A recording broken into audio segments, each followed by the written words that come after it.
Hello everyone and welcome to my YouTube channel. Today we are going to discuss about how to fix cannot connect to iTunes stores to retry.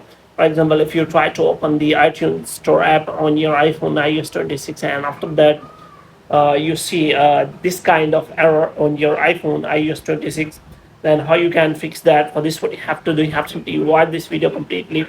So without wasting any time, let's start the video. So first of all, you have to simply close this page, and after closing the page, you have to make sure that you are connected to a proper Wi-Fi and internet connection. And after that, what you have to do next is you have to simply turn on the airplane mode for some second, and after that you have to simply turn it off again.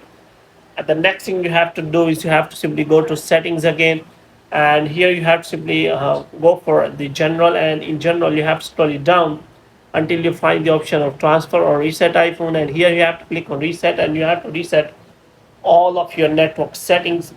And after resetting all of your network setting, you have to simply go back. Now what you have to do, you have to simply check for your Wi-Fi router also, and you can simply restart your Wi-Fi router.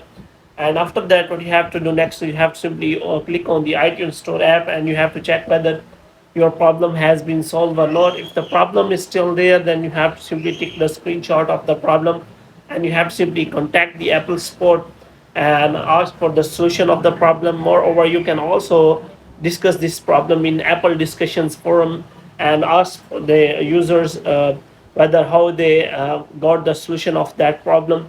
So moreover, due to network error or anything like that, this kind of error occurs. So you have to make sure that you are using a proper internet connection and it is working properly. And after that, if you try to open the iTunes Store app again, after resolving your internet connection problem, hope the iTunes Store will open and will not occur any error. So you have to simply restart your Wi-Fi connections, and you have to open the iTunes Store app, and you have to click on retry, and after that you will see your iTunes Store app will work properly. So here you have to search for that. Here you can simply search for open the iTunes U app. So here you have to simply search for that. So hope you have liked this video, and get more videos like this you can subscribe our channel.